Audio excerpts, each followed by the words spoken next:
What's up, y'all? How y'all doing? Happy Memorial Day.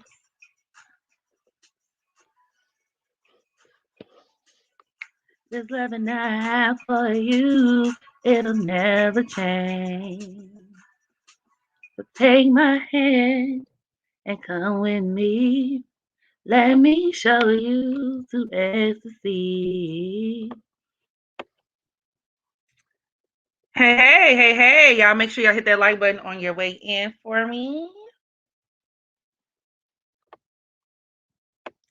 New stuff from Jamaica. Thank you. Hi, Jamila. Thank you, Jamila, and welcome. Love you too. It's now or never. What's happening? So I'm gonna let you guys trickle on in. I'll give you guys a few more minutes. So as you see here, I don't want this live to be too long, but I wanted to talk about Billie Holiday for a minute. Okay. And then at the end, we'll wrap it up with me doing some free readings. For those of you who are still on the chat or in the chat, and then we can go on and enjoy our Memorial Day. So I was watching the state versus the feds versus Billie Holiday. I don't know the title, but whatever the most recent Billie Holiday movie that came out earlier this year, I was watching that last night with my mom. And really quick, just in terms of Billie Holiday, I've always been infatuated with her since a small child. I remember being in the third grade, and this is, I'm a Capricorn North Node, y'all. It's in my third house. So even as a small child, I remember just being so captivated by her. And I remember listening to her music. Her one of her most notorious songs that the movie concentrated on and that everybody focused on was Strange Fruit. But some of my other faves of her is Lover Man, God Bless the Child. That she was an incredible jazz musician, an incredible singer, and she just lived a very hard life, very tragic life, misunderstood in many ways. And so I've always been meaning to do a reading for her, but I think the movie last night kind of just inspired me to do so, to finally just go ahead and do so. So,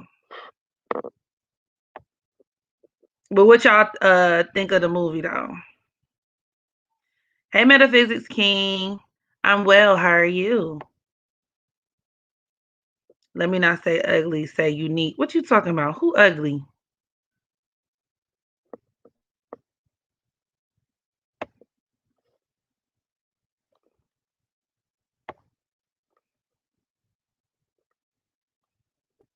Mm-hmm.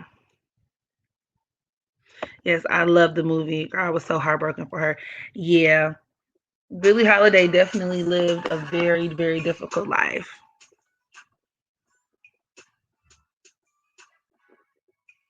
Diana Ross played Billie Holiday. When did this happen? What's up, cuz? I think they could have done a better job with the movie. Andra Day ate her role, but she didn't have much to work with. Oh, you mean like the surrounding cast and whatnot? They put a lot of people in this movie too.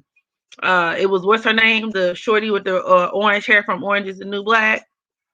Um, they had Everybody Hates Chris, whatever his real name is. They had that fine ass nigga. Y'all know who I'm talking about. What is the man's name? He was in Moonlight. He was in Bird Box. What is the man's name, y'all? I don't know. I don't know what his name is. But let me tell you something.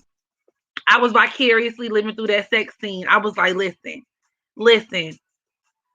I need to know if he's into astrology because he needs a personal reader. Okay, Trevante, listen, Trevante, baby, listen. Just call my name and I'll come running. When I tell you that is a man, that's a man. He's my man. That's my man. Because let me tell you something. The directors would have been like, cut. I would have told his ass up. You hear me? With his fine ass, but that's besides the point. I'm getting distracted. That's a good looking man, Savannah. Chris Sales, is that the Everybody Hates Chris? Right, carries the Aries. So he went right through the crack of it. So, right, slap me, daddy. Call me Sally. I've always wondered, because I was a theater major in school and whatnot. So I've always had an interest in acting. But when it came to sex scenes, I've always, just been interested in the blocking and the way that it's like produced. Like I heard that they have the men put like a sock on his penis. I don't know, like how do they simulate that? And I know it can be awkward, but the ways in which I would have got into character on that particular day, you feel me? We don't need no Meisner. We don't need no repetition, baby. Cole Reed. Cole Reed for the Cole Reed. Let's go ahead and just make sure we got everything sorted out. Say, just like I got this. I don't even know all my lines, but put me in the middle of that sex scene and watch what I do. This go from R-rated to triple X factory in a matter of seconds, baby. That's how fine that nigga is. Why are we talking about Mario Lopez? What's going on? They need to quit playing and drop a Tammy Terrell. That would be really nice. So y'all make sure you thumbs up. Click the thumbs up button on your way in because we can go ahead and get started in just a few seconds. In just a few seconds.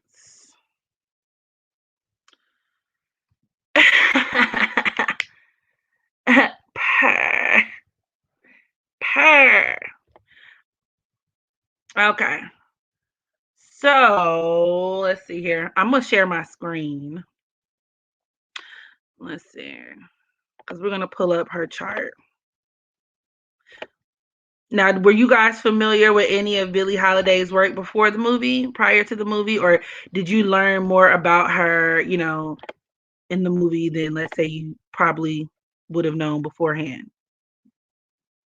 Like, did the movie teach you more that you didn't know prior to? I don't mean to be bold, but I gotta let you know. I got a thing for you, and I can't let go. All right. What's up, Chocolate 722? I feel like you changed your name. I was watching a part of Blue on HBO. It's a wonderful film with Sidney Poitier. We were at home.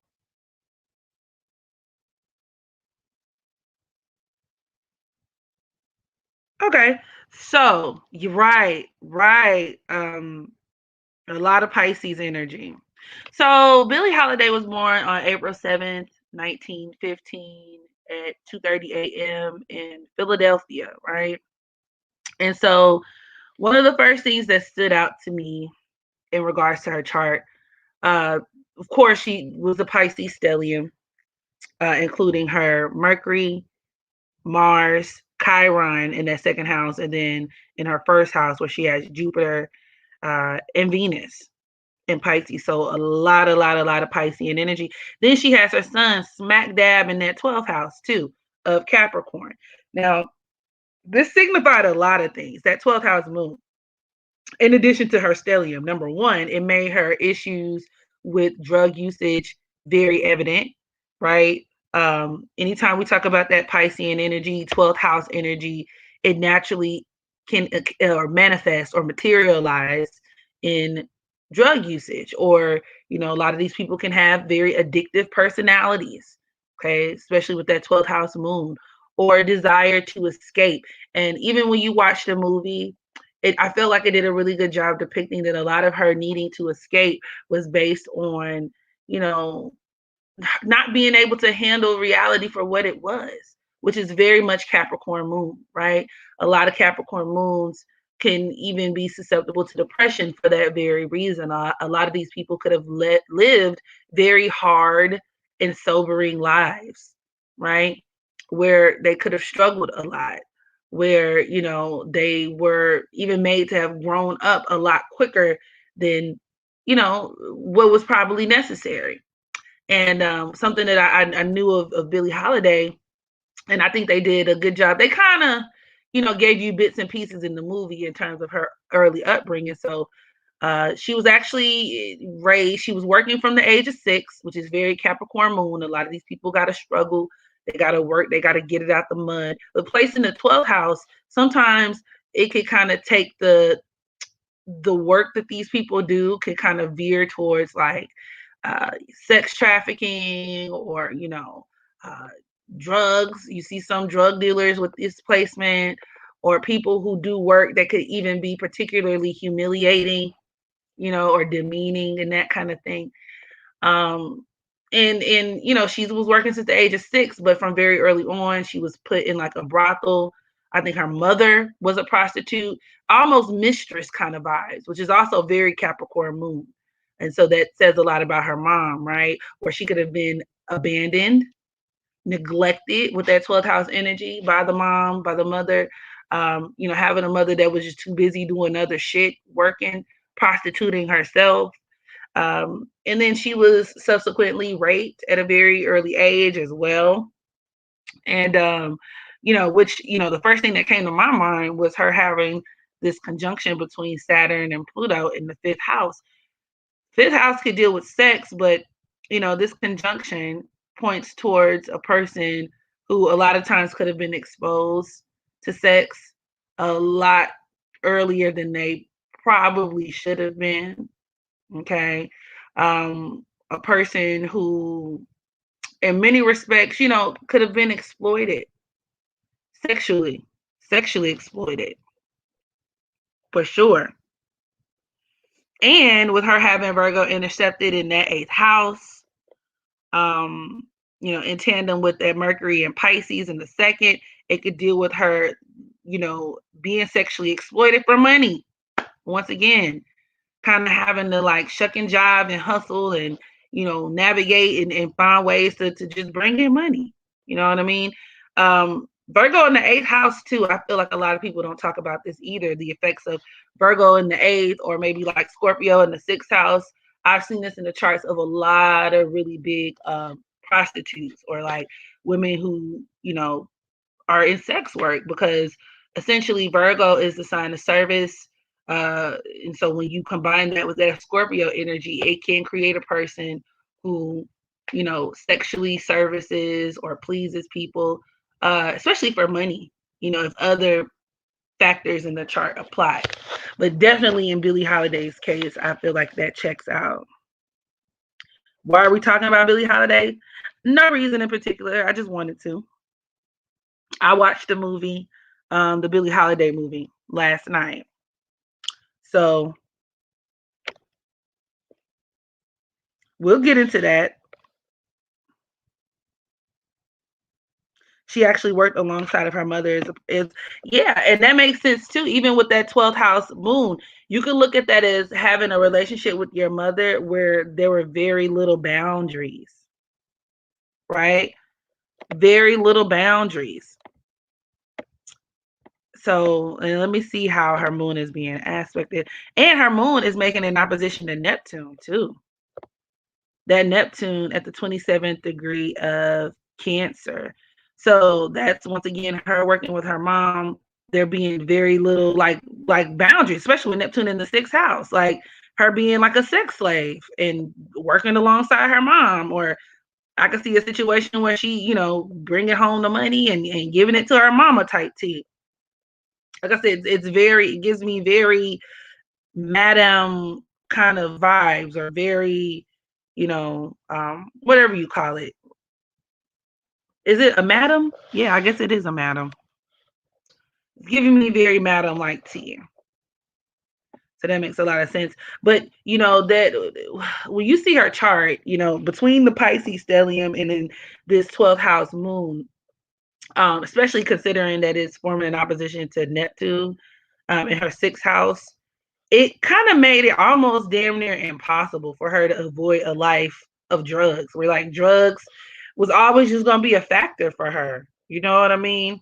That moon in opposition to Neptune is very difficult in terms of producing big time druggies or people who could just have a hard time escaping that, and it could create a lot of mental health issues.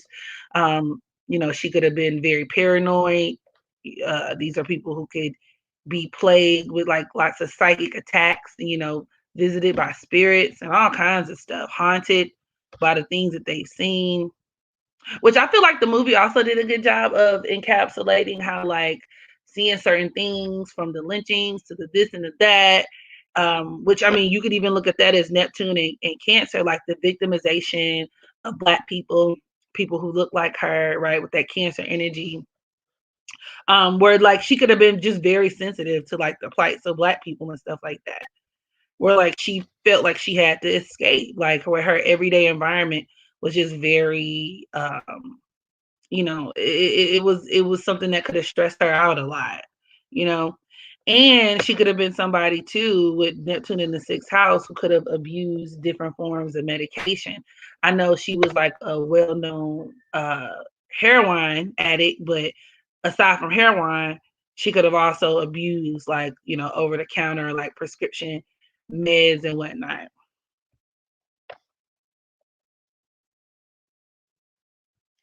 Hi, Love Bug. I am. I'll put my email address in the comment section, and you can contact me there for inquiries. I am open for readings for the month of what? June. Y'all, it's June. What's up with that?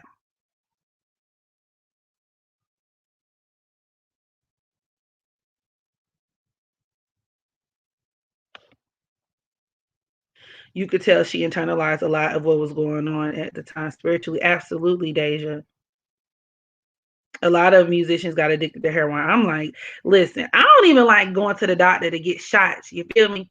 So that clearly would not have been my drug of choice. Like I can't. And you know, it's also interesting to find that correlation between Pisces or you know 12th house influences and music. How like many different, and I mean it's something that could even be you know investigated today, or you could kind of see the effects of it today, because Pisces in the 12th house has very little boundaries, but it also represents music. It represents the film industry, artistry in general, as well as it does intoxicants and drugs. So it's just always interesting to see how like you'll have these immensely creative people, because that's the higher octave of that energy, right? Where you have people who are very creative. They make excellent songstresses and actresses and actors and so on and so forth. But it's like the lines can get blurred very quickly, and a lot of these people can experiment and use and abuse drugs and alcohol.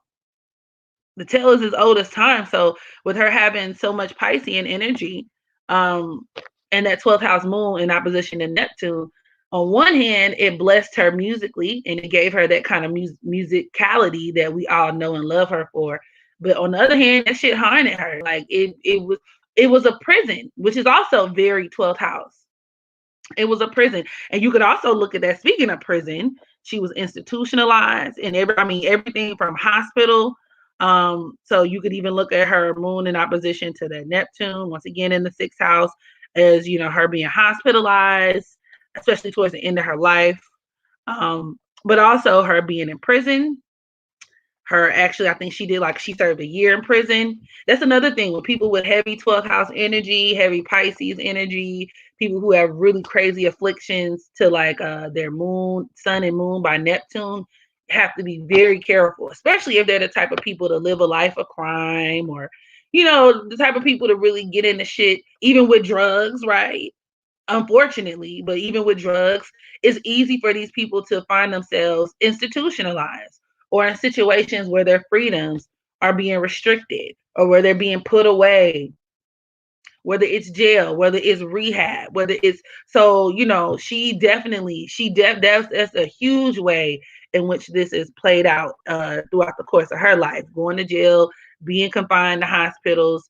I don't even know if they had rehabs back then, because it was just really a crime. Not to mention that Capricorn moon can make you it's something else that could really make you a target in terms of the law. You know what I mean? It can make you a prime candidate, a target in regards to the law. I also wanted to kind of touch upon the fact that she seemed to be a glutton for punishment, which is also a huge manifestation of that Capricorn moon. When you place it in the 12th house, it can breed victimization. So you could look at her as, of course, being victimized. But a lot of times it's self-victimization too, or self-sabotage, where one could put themselves in situations that the outcome. You might know that this is not good for you, but they do it anyway. And this is also further reinforced with her Saturn conjoined to Pluto in that fifth house. Your fifth house is your free will, right? My choice is my what I choose to do, what I choose to identify with, right? And even with her being an Aries sun, with her sun in the second house, she was at the 16th degree. At the 16th degree, y'all know that 16, the curse of 16, and number 16 deals with catastrophe. So people, especially when you have your sun at the 16th degree, or a very personal planet, or people born on the 16th, a lot of times tragedy could follow them. Even if it's not necessarily things that happen to them, it could just deal with tragic consequences and things that could befall these people. And i.e. Tupac, i.e. Selena, i.e. Aaliyah, all 16 individuals. But then the number 16 reduces to 7, which it reinforces this theme of addiction. The number 7 is ruled by Neptune. So addiction, victimization, so even though Aries, right, Aries sun women, and just being an Aries in general, could make you very headstrong, and in many ways she was, but it also, that 16 factor definitely robs them of a lot of their self-preservation and their will, it just their willpower. It just kind of, and if you're not intentionally channeling that energy, okay, even tying it back to all this 12th house energy she got going on, if you're not channeling that intentionally in terms of music, or in terms of being charitable and things like that, you can get sucked into the lower manifestations, which, like I said, drugs, alcohol, jail, theft. I wouldn't be surprised if, and okay, see, I'm kind of getting ahead of myself because I'm getting excited. But theft, some of these people can be thieves or live lives of crime, and so on and so forth. But we're gonna pause right there because, like I said, I'm getting ahead of myself. I want to take it back to the being a glutton for punishment.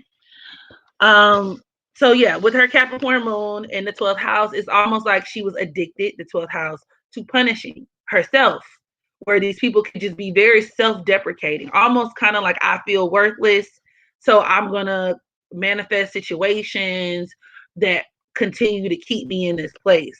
And even with her Saturn conjoined to Pluto in the fifth house, the fifth house can deal with men. So I just thought that was kind of interesting in terms of, just her being someone where her choices in men were garbage. And it's not lost upon me that she's a Leo South Node too.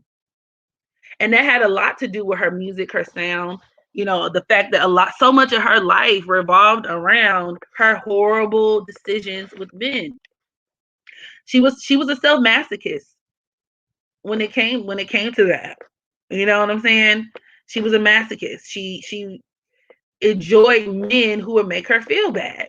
And it kind of, and I don't know if this actually happened in real life, but the scene that I'm even thinking about was where she broke up with old dude, right? The dude, the detective nigga. She broke up with him, even though he didn't need her money.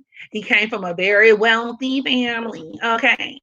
He really just was in it, like, our baby. He was, Travante's character. Okay. He was in it for her. He really enjoyed her. He had came around to seeing life her way. He was a lifelong friend. But she snaked him and was like, yeah, nah, nigga, this is cool. You know what I'm saying? Y'all remember that scene where she was in doggy style, like, smack me on my ass, pull my hair, then give it to me. Smack my ass, pull my hair, then give it to me. He was like, nah, let's kiss.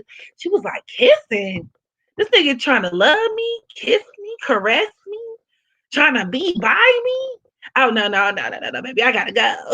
I gotta go. This is too much. I didn't sign up for this. Like you're cute, you treat me well, but I gotta go. And she literally left him as well as the rest of her crew stranded to go hop in the car with the nigga talking about some, come on, bitch. Come on, I can't say today. So she can go and do heroin with another nigga who was living off of her. Which brings me right back around to my starting point, because I wanted to talk about this whole thing and the fact that she lived such a 12th house life, and theft being one of the major byproducts of that. Her having her Mars at that 22nd, that's the controller be control degree. Her Mars conjoined the Chiron, in her second house of finances. That's her dealing with men who are all about her money.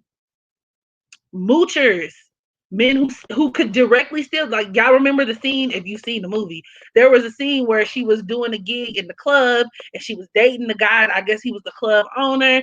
He was supposed to be paying her under the table because she didn't have her license to perform in the club.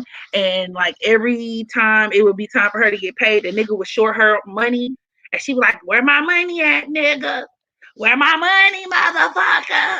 But then she would like go and be with him anyway. It's like she enjoyed that. And I feel, and a lot of it too is like delusion, being delusional. But, having your Pluto at the 16th degree isn't necessarily the same as being born on the 16th or having your sun, moon, or Mercury at the 16th degree. So, I mean, I would have to look, you would have to look more so at how your Pluto is being aspected, flame and passion, but that's nothing that I would say you gotta be super concerned with just because your Pluto is at the 16th degree in and of itself. So,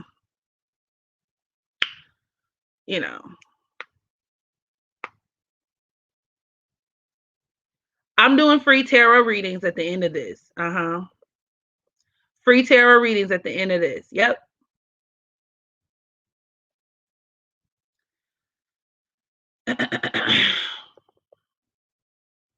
Heroin can be smoked and snorted, but once people get addicted, they want the effects of the drug as fast as possible. That's when they start. I didn't know that. Oh, wow. Cuz said I have a lot of, friends that are part of LGBTQIA community whose sexual preference stem from abuse. And I can see that. Absolutely. Flame and Passion said, and molestation from cousins. And that's interesting that you said that, because Billie Holiday's Saturn is at the 11th degree of, or excuse me, I'm tripping, at the 26th degree of Gemini, conjoined to her Pluto in that 5th house. Remember, like I was saying, a lot of times that could deal with, sexual abuse. But Gemini is the sign of cousins. So, especially with his squaring her Mercury in the 2nd house of Pisces, you could also look at that as her being swindled, being conned out of her money. But another way you could look at that too is incest. That could have very well been she could have very well have been involved in some type of ancestral relationship, like with the cousin, or encountered some type of inappropriate experience. That's also reinforced with her Mercury squaring Pluto too, though. Mercury deals with cousins as well. And Pluto, her Pluto, she's part of that Pluto Cancer generation. You know, where there's like a lack of boundaries between yourself and family members. You get what I'm saying? So I don't know. It could go really deep. And with her having Virgo intercepted in the 6th house, I'm wondering too, like, for all we know, she could have serviced family members. You know what I mean? While she was prostituting, allegedly, allegedly, allegedly, allegedly, allegedly, allegedly, allegedly, allegedly. This is speculative on my part. But I mean, it's true. This shit happens. It happens. It happens. It happens. So, you know what I'm saying? You could look at that as like that. And I mean, if you working alongside your mama in a brothel, how you know some sick motherfuckers wouldn't want to see mother on daughter? You see what I'm saying? Especially with her moon in opposition to Neptune like that, in her 6th house of service. And I mean, like I said, that boundary, the type of boundary that one would normally have with their mama is gone. So, like I said, this is speculative on my part, but I wouldn't be surprised. I just wouldn't be surprised. I wouldn't be surprised. Yeah, it is sick. It's sick.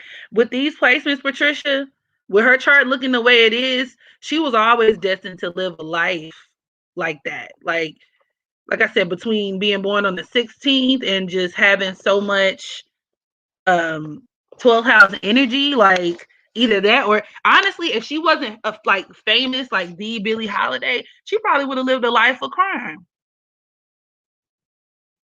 Honestly, well, probably would have died a lot sooner than she did. Exactly. Anything could have happened. It is. Yeah. She did, cousin. You ain't got to say alleged. Well, I'm saying that because I want to, I just don't want to, I want to be very intentional about my words. You know what I'm saying? Like the Hood Astro said, Billie Holiday was, I don't want that on my conscience. But just being realistic and from an investigative analysis, like from an astrological standpoint, it checks out though. I wouldn't be surprised. And with her being an Aquarius North Node, let's get into it. A lot of these people could be surrounded by predators and by perverts, sexual perverse people. That's just true tea. A lot of that also has to do with her being a she could have been gay herself, or maybe not gay, because we know she liked men, but I think there was a lot of truth to the claims that she was bisexual and that she would do, she would dibble and dabble and get her swerve on. You know what I'm saying? So having Uranus conjoined to that Aquarius North Node in the first house, and actually she probably would have been better off, bulldagging as opposed to chasing after niggas with her South Node in that 7th house of Leo.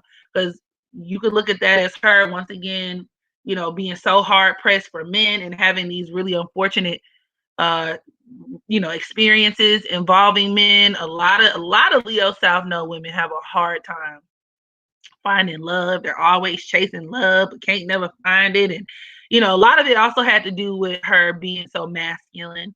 Even in the movie, I feel like they did a pretty decent job at depicting it. Leo South Node women in tandem with her being an Aries sun. A lot of them could be very boisterous, very, assertive, very, in some cases, bossy. They can be spitfires, very just kind of masculine. They're the, I guess you could just hyper masculine in how they communicate and how they carry themselves. And in many ways, she kind of did carry herself like a man. She would fight like a man. She would, even when it came to how she would speak. I remember watching a documentary where they were like, people who knew her were just, being asked questions on the type of person she was and how she carried herself. And it was like she was a thug. Like, like don't let the pretty dress and the God bless the world. Like, don't let none of that shit fool you, because as soon as she get off stage and clock out, she like, well, and like, yeah, nigga. I don't know why I made her from New Orleans, but like when she would get off stage and be like, yeah, motherfucker, like, what the fuck this motherfucker doing? Motherfucker, like they said that was her favorite word, favorite thing, like how she just had a potty mouth, which is also very Leo South Node. It could also be like, an attribute to her having her North Node and Uranus in the first house too. Because both Leo and Aquarius are two of the signs that can be very just ratchet, very brazen, very little cool, like in your face, potty language, their humor. Sometimes their sense of humor can be inappropriate or lowbrow, right? Where a lot of these people, especially women, people are not used to seeing these qualities in women, especially back then. Could be just very in your face, like, yeah, shut the fuck up, yeah, what, like, and how she would be ready to fight. Like they said, she would fight dudes, but she would also attract dudes who would beat her up too. So like that's just kind of, and that's very Leo South Node too. They can be violent. You know what I'm saying? Also reinforced with that Aries sun, like very violent. But that's what she was comfortable with. That's what she was familiar with, especially with her son in that second house. Like that's just how she was. That's how she was. And I think that had a lot to do with like her attracting the type of men that she attracted. Then her sun is actually squaring that 12th house moon. So that also reinforces her once again having issues with men, attracting moochers, or where she could be this super assertive woman, especially publicly. But let's say when she gets in these relationships, she could cower to her man, or once again become victimized, or have that self-deprecating, masochistic, like, I'm just attracted to a man who's going to punish me type of vibe. It also reinforces men robbing her blind. So she just, when it came to love, and even, when you talk about Leo South Nodes, a lot of them are very naive too. They have a very childlike sense of naivety. And that's because of that sun influence, right? The sun dealing with children. When you think about how children are, and that's what makes children, or what creates the need for people to protect children so much, because children, they don't know no better, right? So a lot of Leo South Node, especially if we talk about in the seventh house, which already kind of naturally creates just a predisposition towards to like just wanting to be in relationships and catering to other people, accommodating other people.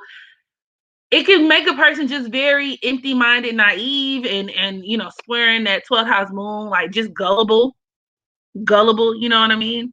And even tying it back to her Saturn and Gemini squaring her Mercury, where she could have even had like a speech impediment, maybe learning disorder earlier on in life, where it's not like she was stupid, but she could have been kind of like, I'm not even trying to be funny, like kind of off, like kind of like something is off, something is off, something is off. If she wasn't born like that, it could have kind of evolved that way because of the drug usage over time.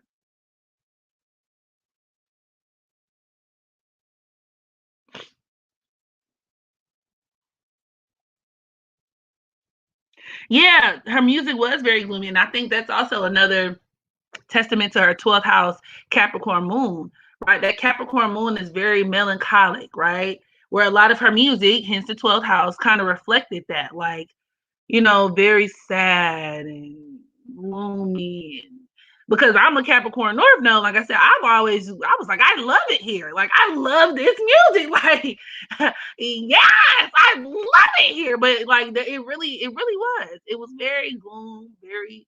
My man left me. He don't want me no more. My man left me. He called me a hoe. He hit the door and then I hit the floor. My man, he don't want me no more. You be like, the adult me is like, God damn, bitch. But like, the kid me was like, yes, turn that shit up, Quay.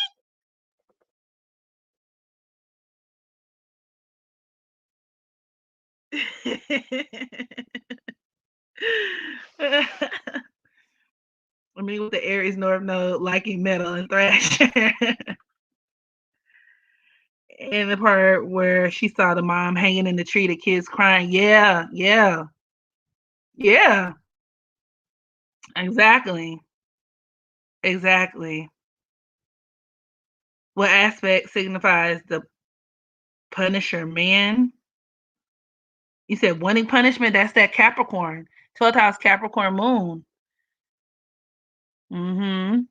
And it's also forming a semi square to her Venus too. So that also signifies her having money problems. But also that says a lot about her self-worth, where her sense of self-worth was just not there. Even with her, second house sun squaring her moon. Like, your second house is your self-esteem. And so I never really like seeing planets in the second house aspected with planets in the 12th house, or I don't really like seeing a lot of Piscean influences in the second house because, Pisces in the 12th house, once again, is very vast, and it's non-fixed. It's very illusionary. Like, it's very easy for these people to lose themselves in the second house. I mean, it's ruled by Taurus for a reason. You know what I'm saying? You need a solid concrete foundation. You need a sense of self-worth. You need to know, who you are. Like, hence her Aries sun. But the way it's being aspected kind of just, it eliminated that for her.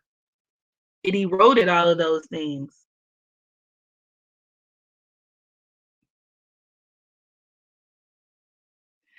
I wouldn't say the mutable energy made her bisexual. It was her Aquarius North Node.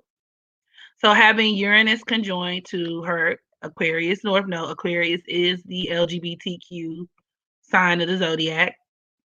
A lot of times, they can be very experimental.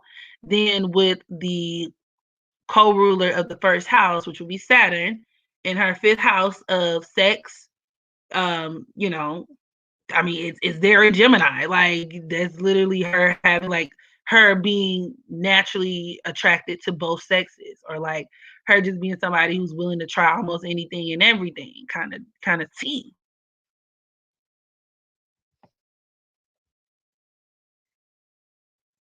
kind of vibes.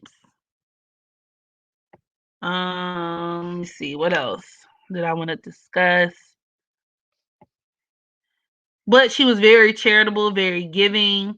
Even with her Venus conjoined to Jupiter like that in her first house, she could have been somebody who was just very. And that also had to do with, and I saw somebody put this in the chat earlier, where I think it was Deja talking about her being, or watching the lady being hung from a tree and all this other stuff, where it's like, these are people who are deeply impacted and just very sensitive when it comes to seeing other people's pain and suffering, or where it's very easy to internalize, which, her moon in opposition to Neptune and Cancer is all about internalization. So her internalizing a lot of things in her environment, that could also be something that could lead a person to escapism, and whatnot. So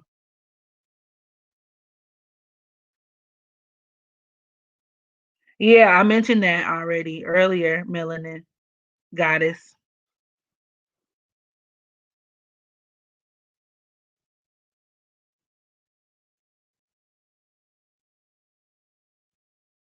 Mhm, mhm. Yep, all of that. Handcuffed to the bed. Yep, yep, yep.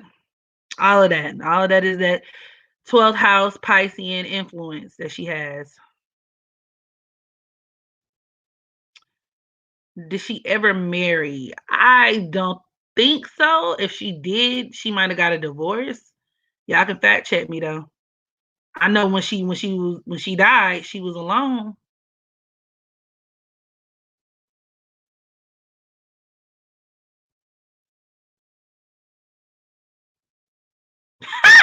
All I see is, who is Billie Holiday? And my cousin talking about some. How old are you, baby?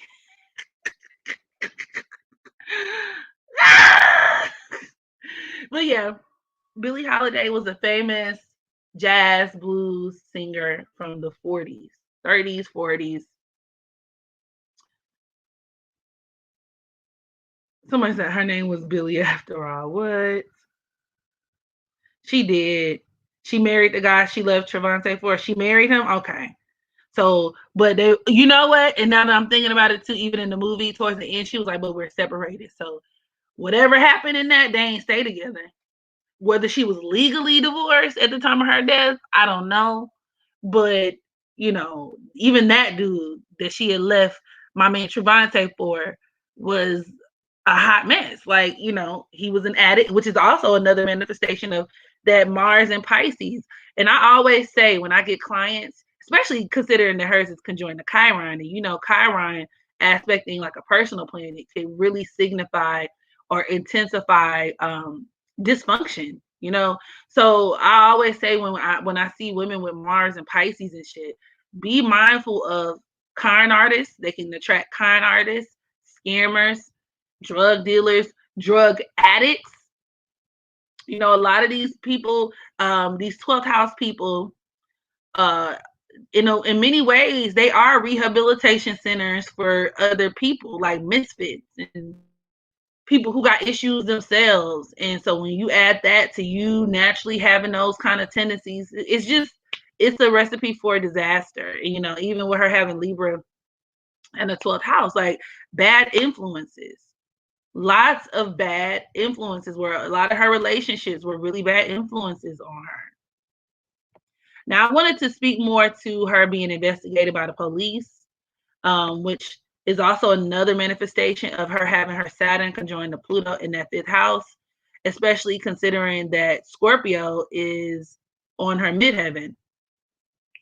She'd be in the 10th house. The 10th house can deal with the law, authorities. So Scorpio in the 10th house with the co-ruler of that house in her 5th house can deal with like where she was under investigation, like especially conjoined to Saturn like that, because that's also the police where like they're on the phone, hence that Saturn and Gemini, like tapping the phones where they watching her every move and trying to see what she doing, and it's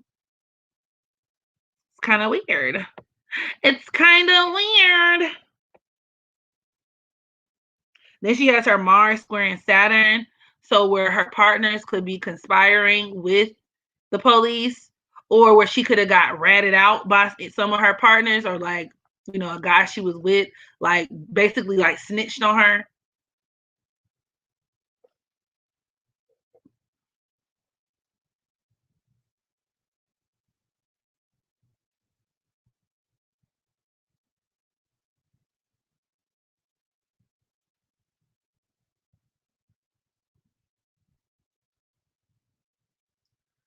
I mean, you got to see, you got to take into account the entirety of a chart, Naj the Great. So if you see any similar placements, you know, or you look at Billie Holiday's chart and it's like, oh, I have very similar placements. You have to take other things into account as opposed to just because your planets could be aspected in a different manner. I mean, certain things could be the same, but they could play out differently based on the entirety of a chart. And that's something else I want people to take away when I'm doing these readings, when I'm doing these celebrity birth chart readings. And it's something that when I was newer to astrology, I kind of used to do too. I would look at, people with similar placements or similar, whatever the case may be, and freak out because I would automatically think that that means it's going to play out in the exact same way for me. But astrology, reading a chart is a very comprehensive situation. So just as I'm speaking to, certain placements, there are a magnitude or a variety of different things in the chart that kind of have to fall in place for certain things to be expressed the way that they are. You know what I mean? In that exact way. So, like, there's that. But in general, certain things can apply. So, an example of that would be just like I use Mars and Pisces, right? Mars and Pisces in general, in and of itself, could deal with the person who needs to, they need creative outlets. These are people who can be very, like I said, charitable, empathic, all that good stuff. A lot of them can be very creative and talented, maybe into the arts, music, photography. Some of these people could be really into like cosmetology, costume design, movies, film. so on and so forth. But they could also find themselves in situations, especially as a woman, where, like I said, you could attract men who are either going to be a savior to you and who could help support you and take care of you, or who are going to bleed you dry, mooch you, suck you dry. You see how it's, even in that description in and of itself, it's a lot of nuance. Because depending on how your Mars and Pisces is aspected and where it's placed, maybe you don't really get hit as hard, like as a Billie Holiday with the Pisces stellium and the 12th house Capricorn moon squaring her sun in the second house. Like it may not be all of it. It may not give all of that. So you just got to kind of keep those things in mind, because we're talking about Miss Billie Holiday.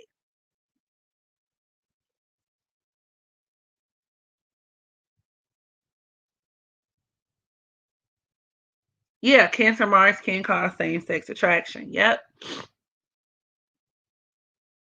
Was she male identified with that Leo South? No, absolutely. I think she was. Because I don't know if y'all remember, if you saw the movie, there was a song that she was singing, and in the end, she was like, "Ain't nobody's business but mine." And I'm kind of paraphrasing here because I can't remember exactly how she worded it, but she was like, "If my man hits me, I'd rather him hit me than quit me." I was like, "Damn, bitch, you want your nigga to beat you up?" So she was saying, "I would rather my nigga beat me the fuck up than leave me." And because I'm a history buff, so like I have been watching documentaries on her my whole life, and I remember coming across another documentary about her life, like a documentary where a pimp, and I don't know if he knew her, but like he was like a pimp during that era, and he was saying that like women and women like Billie, like he would abuse them, he would punch them, and he was like, oh, they like that. They like that. Like they would be proud. They would walk around proud with a black eye, like my man, because to them it exuded like it was like, okay, I'm with a man who's a man. And that's actually very Leo South Node of a woman, like where she identifies so much with her partner, that seventh house energy, right? You identify so much with the relationship, you willing to justify the abuse, everything. Like I'm so male identified, like, you know what, he's just being a man. A man is a man. Like, nah, that's what she lost me. That's what she lost me. You lost me, sir. Right, and she definitely meant that shit. Yeah, it's the new movie. It came out this year.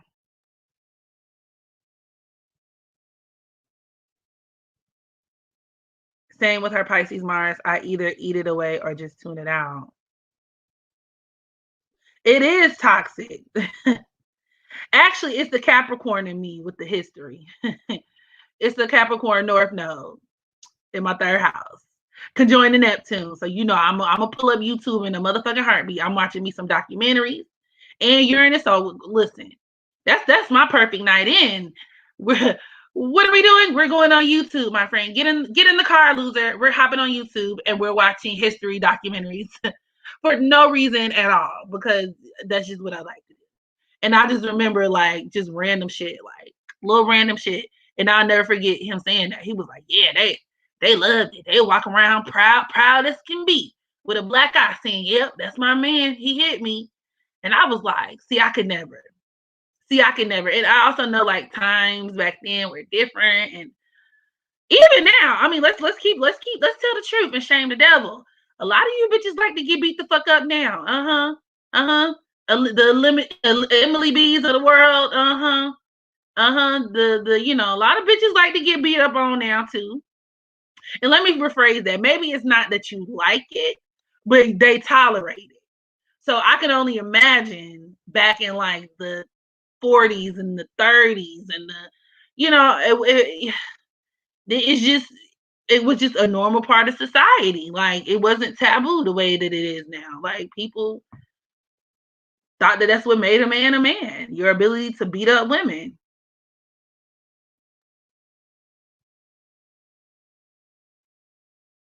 You got Neptune and Uranus in your third house too. So you already know you be on the on down to the YouTube, down to the phone, down to the internet.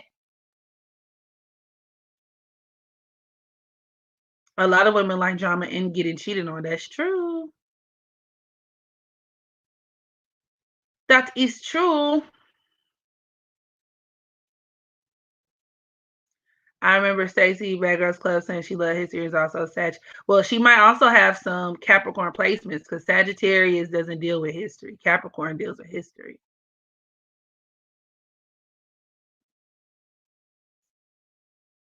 Which would actually make sense because, Sag and Capricorn are literally right next to one another. So not all Sagittarians have Capricorn placements, but depending on like what part of Sagittarius season she was born in, that could possibly check out.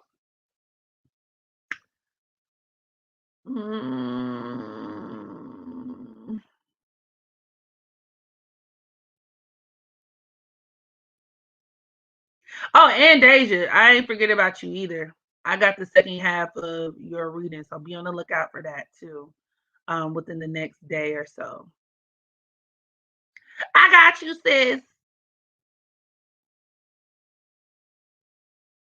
Cause y'all know my full natal chart readings are very like in depth. So a lot of times I be having to break them down into sections and segments, and you know, because I gotta get you the real tea, like all of the tea. A comedian said food tasted better when a woman got her ass beat. What the hell? I believe it though. I believe it. It's just some of the stuff when you hear people talk like back in the day, it just didn't age well. You just like, damn.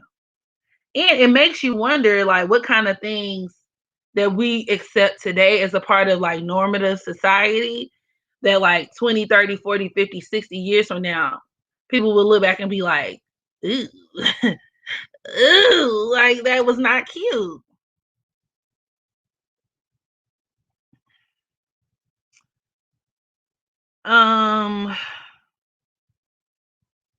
What happens if you have Uranus, 29th degree? It depends on how it's aspected, but Uranus, you said is in Capricorn. The Uranus at 29th degree of history. That Mercury in Capricorn could definitely do it. Uranus at the 29th degree, though, depending on how it's aspected, it could bring. Basically, it could take the theme of Uranus, which is unexpected surprises, unpredictability, radical change, because it's the higher octave of Mercury.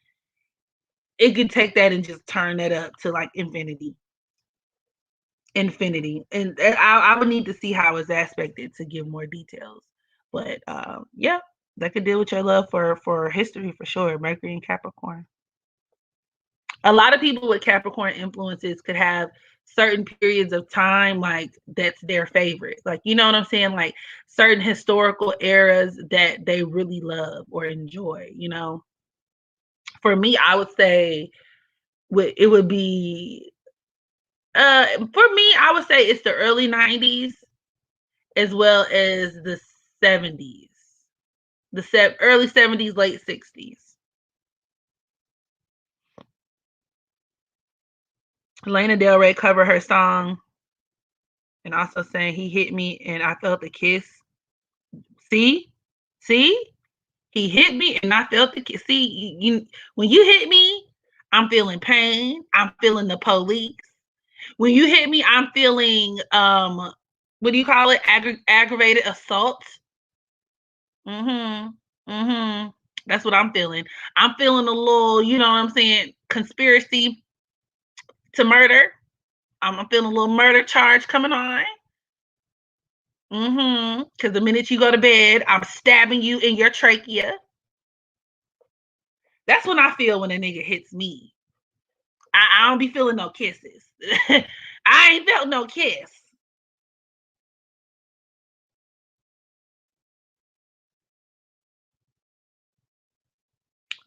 She made a video kind of glamorizing rape and sexual abuse.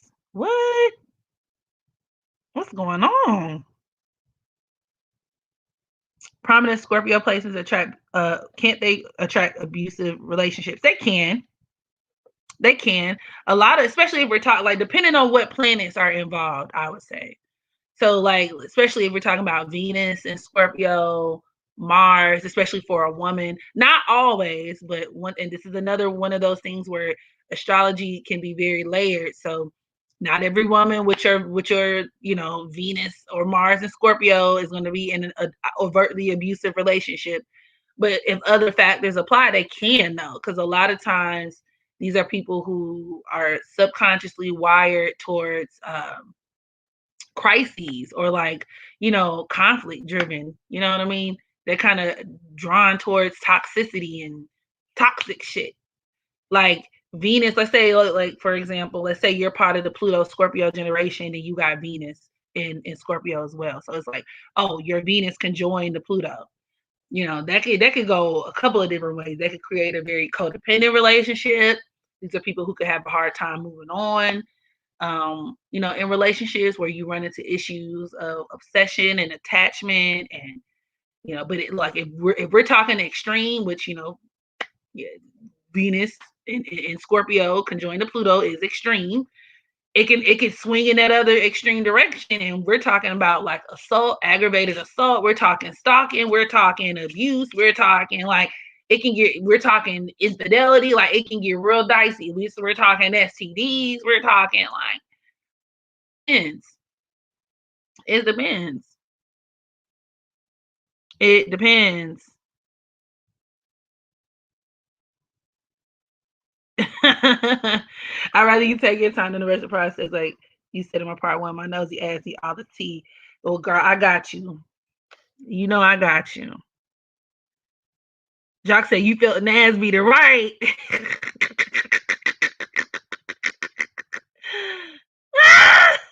It's not funny, but whatever. Why am I trying to be PC? Y'all know what I mean. If you hit me, I'm going straight Ted Bundy on your ass. The moon, Venus, and Mars be linked to abuse, especially with the Mars there. Like, Venus and negative aspects, like Venus square Mars, that could be a perfect recipe. Maybe I should make a video up for this, like the abuse indicators in astrology. Maybe I will. But Venus square Mars, Venus in opposition to Mars could do that too. Because that could just be a relationship where there's always a lot of infighting. And that doesn't always have to manifest in physical combat, but it can. Once again, especially if other factors apply.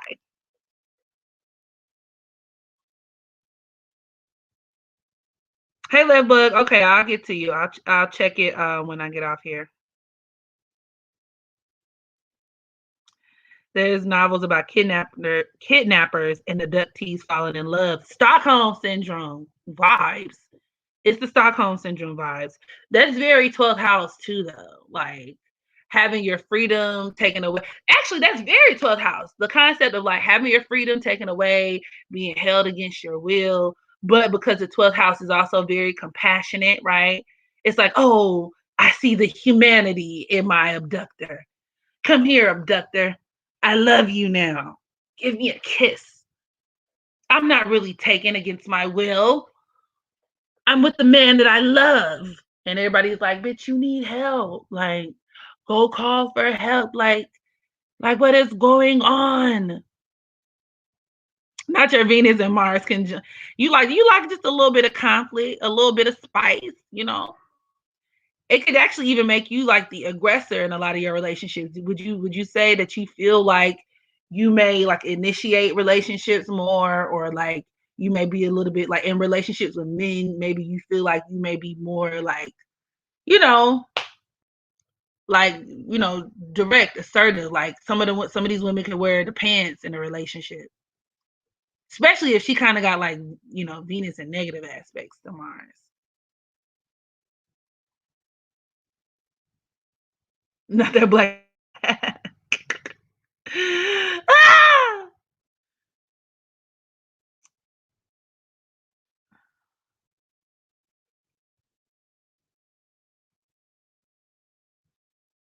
Mars and Aries in the seventh house, it means that, especially as a woman, a lot of how you view yourself is going to be centered in your relationship. So a lot of your relationships are going to teach you a lot about who you are. But there could be the tendency, depending on how your Mars is aspected, to kind of overly identify with these relationships. Um, these, I don't know if you've ever experienced relationships where you attract people who, I don't want to say obsessed, but like relationships where it's like you and your partner become the same person, where y'all are doing everything together, where like they're the apple of your eye. Maybe they want to be overly involved in what you got going on, or you overly involved in what they got going on. It could kind of create that situation, but it could also create imbalances in terms of like reciprocity within relationships, where you could be drawn to selfish partners, takers. You know what I'm saying? A lot of times who give, but they're with partners who are only accustomed to taking. I don't mean to be bold. I'm not partial to being bossy. I call the shots. Okay, shot caller. I heard that. I'm gonna start taking that. I'm a shot caller. Wanna be a baller. Shot caller, 20-inch blades on the Impala. Holla, getting lit tonight. So she roll tight, got a lit tonight. I hit the highway. You want to be a rapper and a drug dealer? You don't want no 9 to 5? There must be a lyric to a song.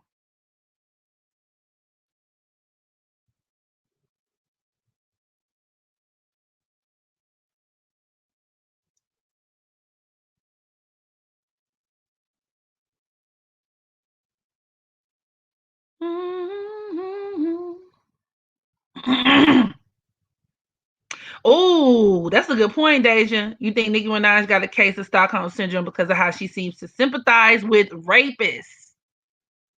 We need to go back and look at her chart again, because that's interesting.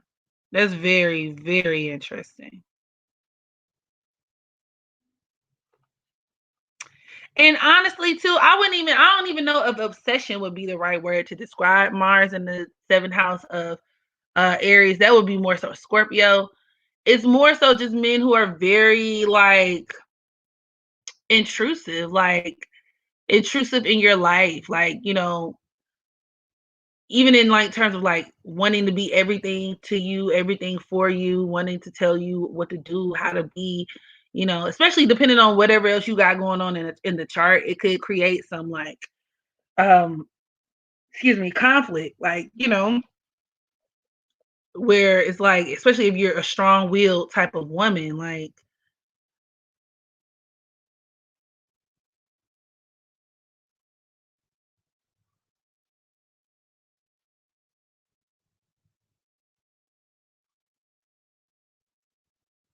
you like a peaceful debate. What you know about that song? That's my jam. That's that Texas music. I forgot where that man from. I don't know if he's from Houston, from Dallas. When I was out in Houston for a little bit, everybody and their mama put me on. So we're gonna go ahead and wrap up this Billie Holiday situation. If there's something else, I know. Billie Holiday was so like, she was a fanatic about her pets. I wanted to touch on that. And y'all know, with her having Neptune in the sixth house of Cancer, that could, the sixth house deals with pets. That could deal with where like she viewed her pets as family. She loved her little animals. Okay.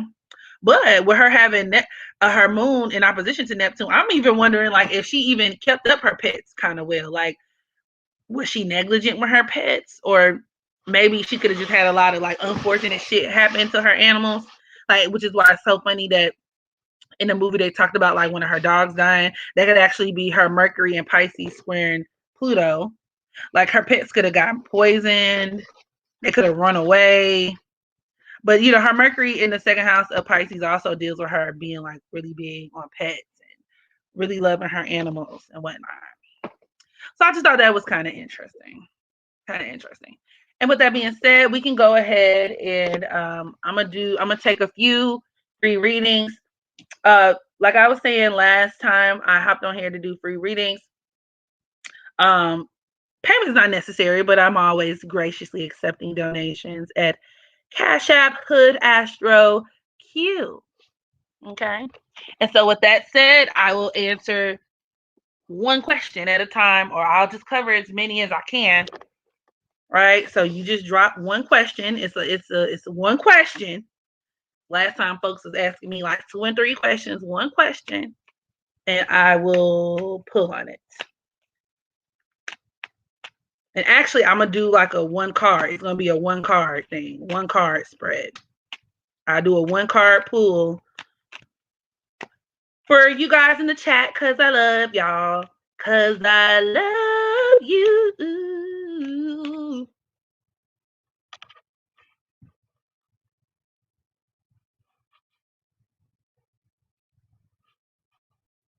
And wait, before we do that, we're going to get these likes up, though, because it's 46 likes and 63 people in the chat. So let's get 60 likes, and then we'll start the free readings.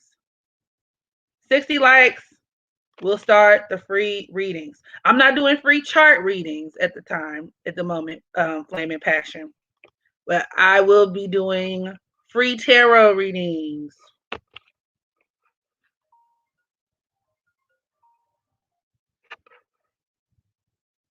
Free tarot readings. So we're going to get these likes up just a little bit.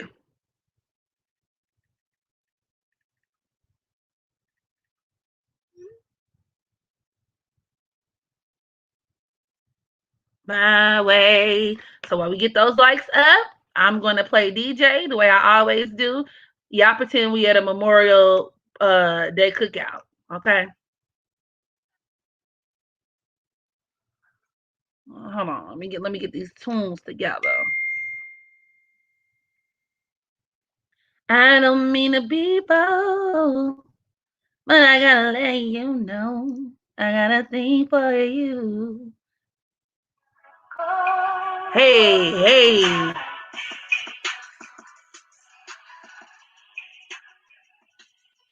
The loving I have for you, it'll never change.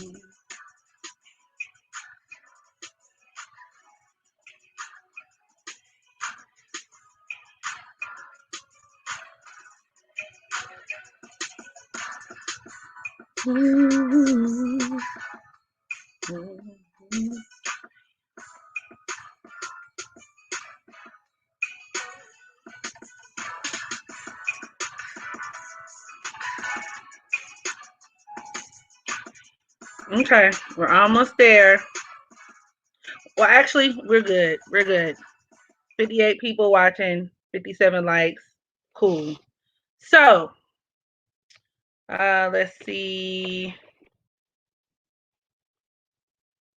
Yes, hit the like button. The first question I see.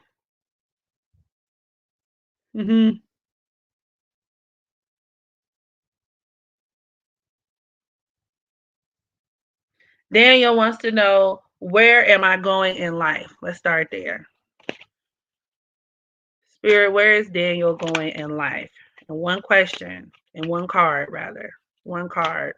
Where is Danielle going in life? And one card. Where is Danielle going in life? Where is Danielle going in life? Where is Danielle going in life? I got the King of Wands popped up. Far. Okay, the King of Wands represents Aries energy. A lot of these people, and that's so crazy, girl, because we just got done talking about well, you didn't say bossy, assertiveness, shot caller ways. So in short, your life is going to take you wherever you want it to take you. These are very willful people.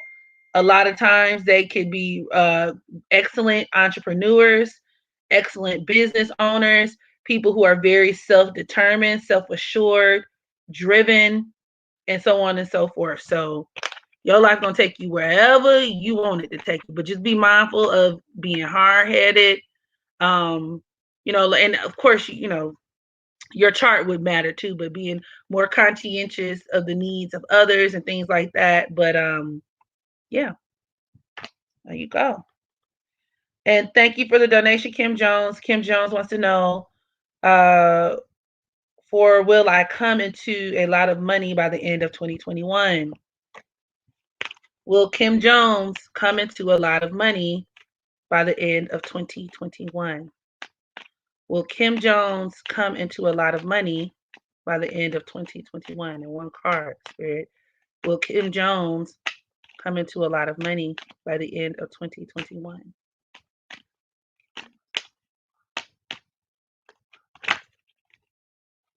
Ooh, girl, the Knight of Cups popped up. Yes, I think you will. And even though, I mean, the High Priestess kind of came out right next to it. I don't know if you do spells, money rituals, like if you are in that kind of form of work, but I would definitely suggest that you do. Because it can help you work on your manifestation game. Like, and I get that I don't know if you're a very spiritual person or you have very spiritual people in your family or a very strong connection to your ancestors or whatnot. You need to work with them. Because I feel like you absolutely could.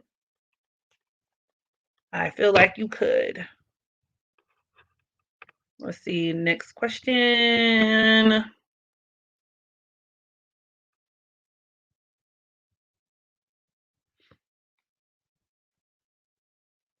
Jamila wants to know, will I have a new job in the right work environment this year?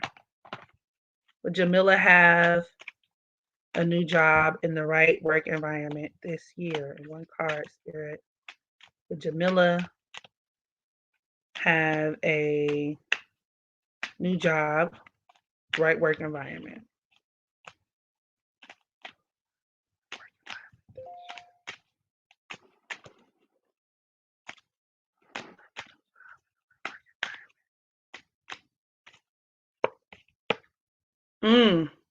I got the Six of Swords. So, yeah, that definitely points towards you leaving a situation or feeling like you're about to leave a situation. So I don't know if you're in the middle of a job change, but that could be coming up. I feel like things are going to get worse before they get better. And that's just me being real with you. So by the end of this year, maybe not. You need to take small steps, small baby steps. The Six of Swords speaking, it speaks to the need to stay afloat. You see what I'm saying? So baby steps. You're going to have to be working on keeping your head above water. So start small, pragmatic, and then, maybe next year circumstances will change. Things will ultimately improve. But with the Six of Swords, not so much. I don't necessarily see that happening at the end of this year. Put it like that.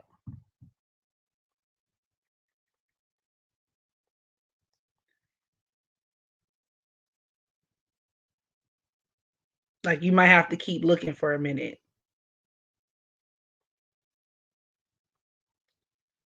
Anu? Okay, Anu wants to know, what message does Spirit have for me? Anu, I hope I'm saying that right. What message does Spirit have for me? Anu wants to know what message Spirit has for me. What message does Spirit have for me? What message does Spirit have for me? Message does Spirit have for Anu? The Two of Cups just popped up. Being open to relationships. Okay. Being open to relationships, fortifying relationships with people. You got to work on that. Because you could be somebody who normally is very closed off or maybe does not have the best experiences with other people. I get intuitively you being somebody who could even be defensive and whatnot. So now you're encountering a phase in your life. The phrase that comes to me is you can attract more bees with honey than you can with vinegar. So work on softening yourself up, opening yourself up to relationships with people. And it may not have to be romantic. This could be friendships, learning how to be more vulnerable. You know what I mean? And that probably could require you having to overcome or balance, emotions or things that could have happened in the past. But That's basically what spirit wants you to do with yourself in this moment. Open yourself up to be receptive of, other people, because that's how you can get some blessings. Because I feel like you've been blocking your blessings.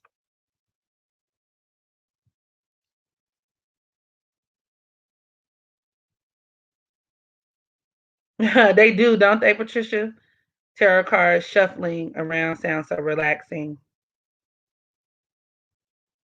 Holly Doll wants to know, what does the rest of 2021 have in store for you? Okay.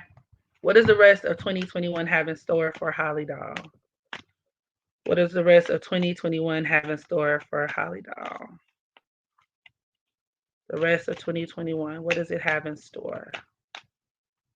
What does the rest of 2021 have in store for Holly Doll? Rest of 2021, what does it have in store for Holly Doll?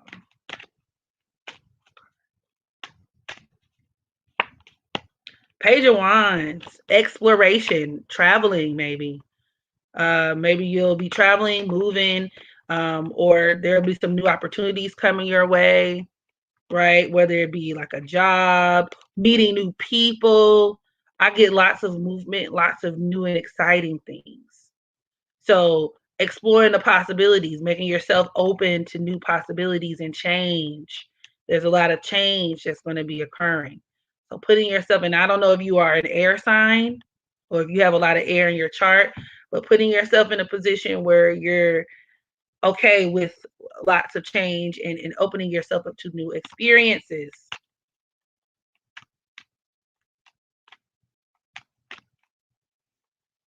But I feel like it's looking up. It's up, baby. Let's see. Thank you for the super chat, AS Martin 0808.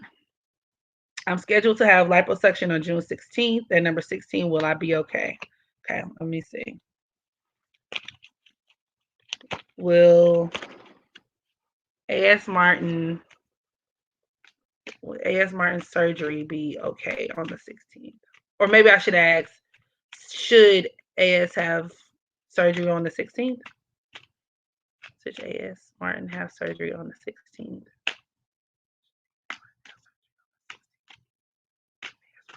Surgery on the 16th.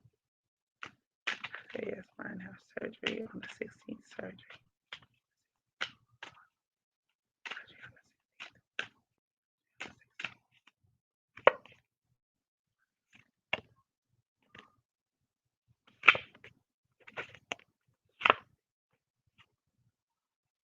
I feel like you'll be fine. The Justice card popped out, okay, which speaks to, fairness, balance. I think, just making sure that you signed or that you've basically dotted all your I's, crossed all your T's in terms of doing your research on the people that whoever you're going to for the surgery, right? I think you'll be fine.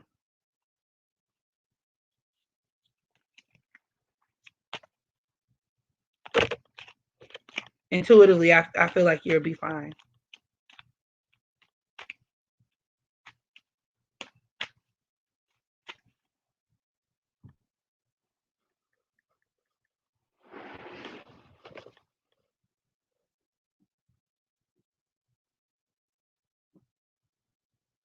Will me and N reconcile?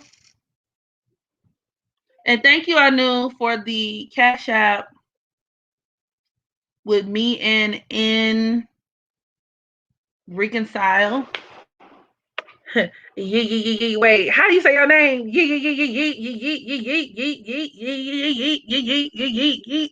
I did. Okay, I don't know who N is, but will me and N reconcile? Will ye and N reconcile? Will ye and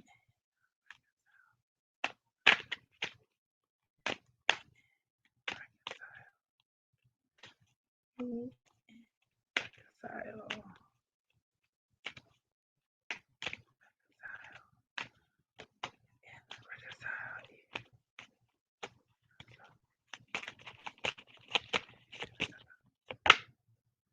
The Lover's card. I feel like possibly, ultimately, one or the both of you have a choice to make, because that's a lot of times when you see the Lover's card, it speaks to a person having to make a choice.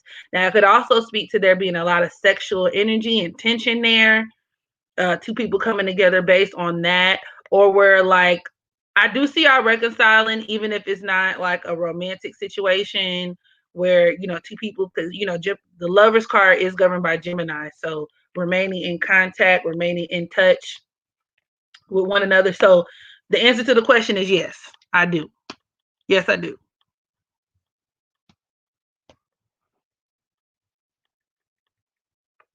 So I don't know if that's a love interest, but the Lover's card is giving me those vibes.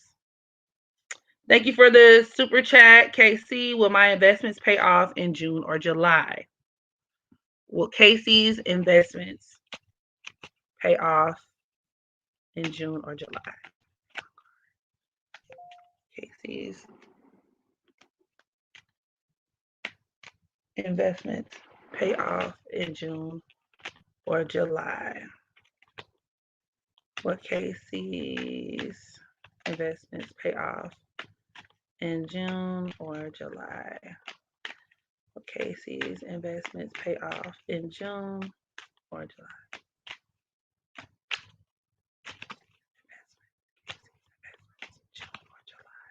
June or July? June or July? Oh, I got the Knight of Pentacles. Possibly. Possibly. I feel like they could. But the Knight of Pentacles also speaks to like patience as well.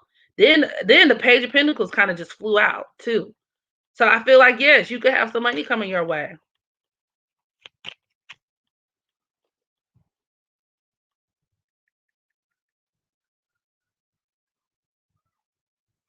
Frozen Fire wants to know, why do I rub people the wrong way? Why does Frozen Fire rub people the wrong way? Why does Frozen Fire rub people the wrong way? Why does Frozen Fire rub people the wrong way?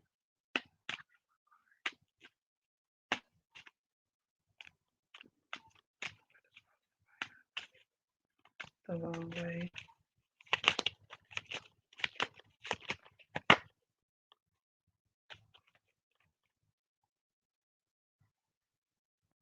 The Strength card comes up. The Strength card is naturally ruled by Leo.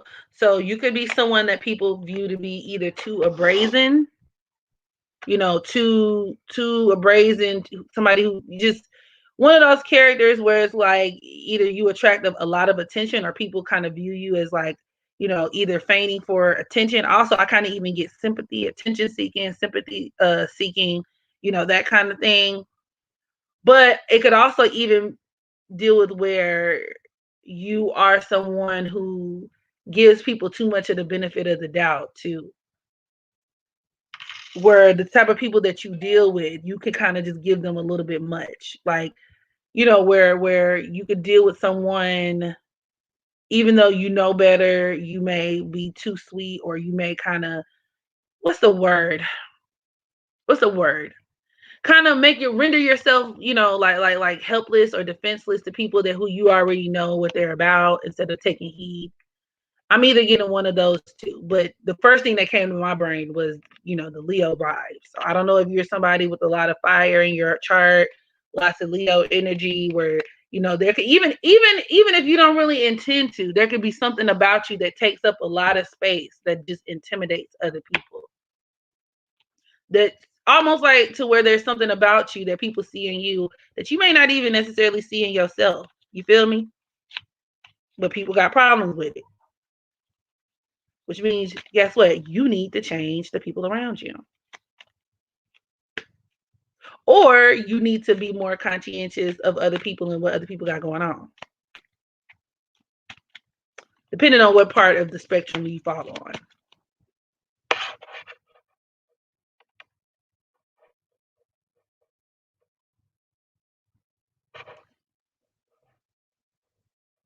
And thank you, Deja, for the Cash App. What is, message from Spirit for me? Okay. Deja wants to know, what is Spirit's message to Deja? Spirit's message to Deja. Spirit's message to Deja. Spirit's message to Deja. Spirit's message to Deja.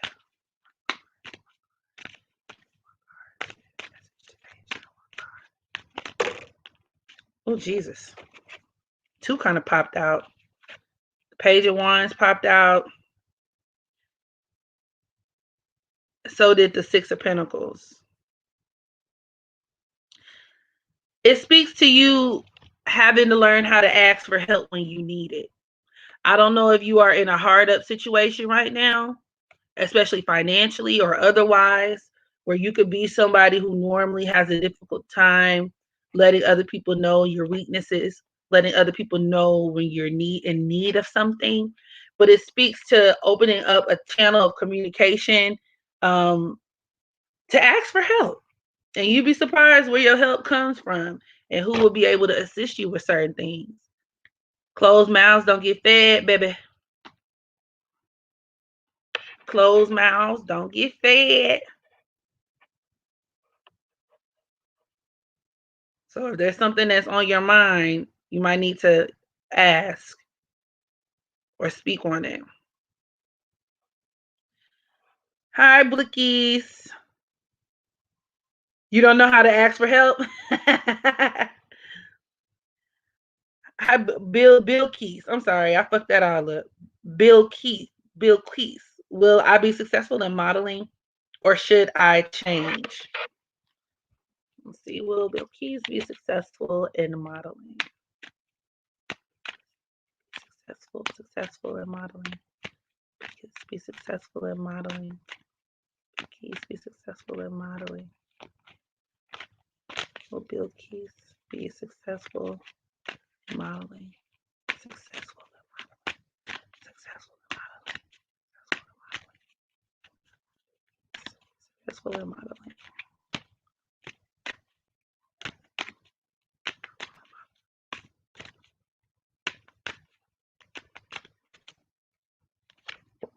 I got the Temperance card. Yes. The Temperance card is ruled by Sagittarius. Okay. Which could deal with luck. It could deal with, balance, hopes and dreams and things like that. But, it speaks to where I feel like you absolutely can if you create a certain level of balance, between, your regular life, so to speak, and your model life, your dream life, It speaks to you, it could speak to you being a person, and I don't know if you're Sagittarius yourself or if you have fire energy, where you could just have the tendency to put all your eggs in one basket, all your hopes and dreams into one thing. And so, hence the Temperance card, where you have a man he has two cups and he's kind of like pouring from one glass into the other. So it speaks to you being able to kind of do that within yourself in terms of your passions and your dreams. So in terms of this modeling career, like, being able to like diversify your talents or just establish some level of balance to where it's like everything in your life maybe won't center around modeling or shouldn't hinge on the possibility of you modeling, but you should still absolutely go and pursue your dreams. You should still absolutely pursue your dreams because the Temperance card is actually a really good card. Like I said, it can endow one with lots of luck, lots of blessings. It could even speak to faith, like, you know what I'm saying? Praying, doing a lot of praying, doing a lot of speaking to God and stuff like that. And where a lot of your wishes, could be granted.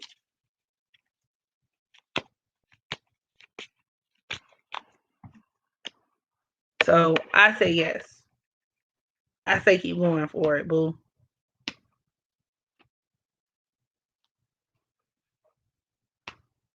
Thank you for the super chat. The usually quiet Scorpio. Can you see me getting an inheritance? I can't talk. Will the quiet Scorpio get an inheritance? Quiet Scorpio receive an inheritance. Hold up. Quiet Scorpio receive an inheritance.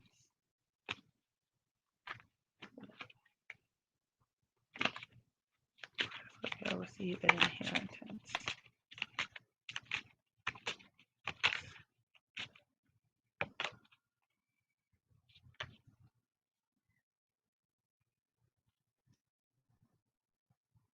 I got the Six of Cups, which speaks to like family.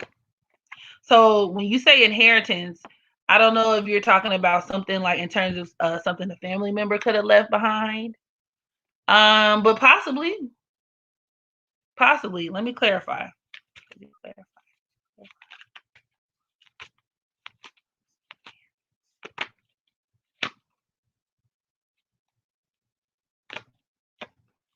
I feel like it might be something that you have to either it'll not be what it seems or something where there could be like a loophole. So there is a possibility of you potentially receiving something from a family member, be it the mother, father, deceased relative or something like that. But I feel like the inheritance also I'm kind of getting like it may not even be what you think it is, like in terms of money. Honestly, it could even speak to like a lot of, how people talk about generational curses and things that people can inherit that has to be unpacked and removed. I feel like that's more so what's going on because we got the Ten of Swords, the Knight of Swords, and even the Moon card, where things just aren't as they appear to be. Or if it is a financial kind of inheritance, where there could be a hiccup along the way, where it's like a monkey wrench thrown in it, where it's not what you think it is. You see what I'm saying?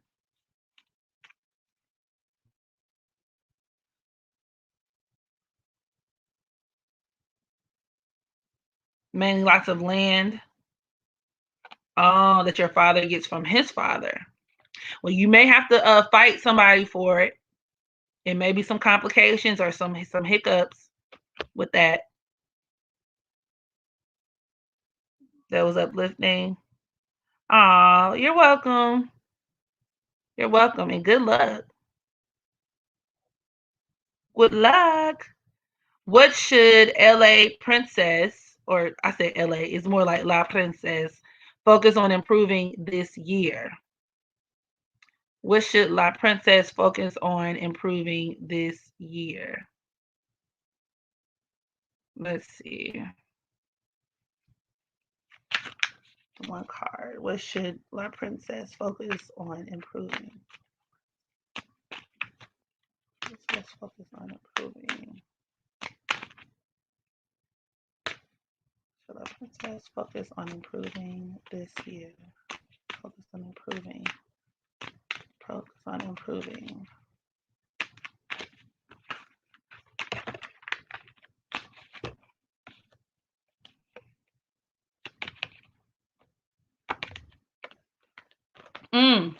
You need to learn or you need to work on healing and resolving childhood issues this year. Because there could be an event or something that comes up that, and I don't know if you are somebody who wants kids yourself, if you have kids, or there could be something that comes up that forces you to rectify either your approach to parenthood, whether you're with child or whether you're somebody who, like I said, one day wants to have kids or whatever the case may be. You may not have kids and just there's a need to rectify issues even as it pertains to your inner child and things that could be connected to your childhood. That has to be done. Has to be done. This is the year of reckoning for you, especially with the World card. It's like a test. So you're going to be tested in terms of your emotional issues and childhood trauma. Because I feel like that's what's been holding you back.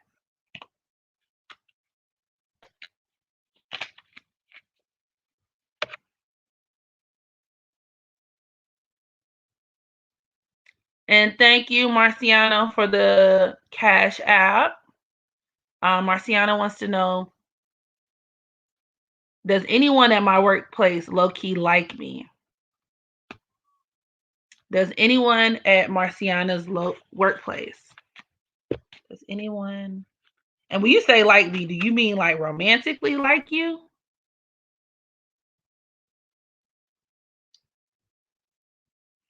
You're welcome, babe. Does anyone at, let me see.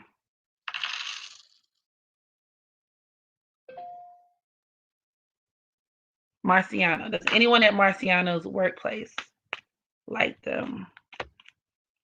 Does anyone at Marciano's workplace like them? Anyone at Marciano's workplace? Marciano's like them. Marciano's workplace. Anybody at Marciano's workplace?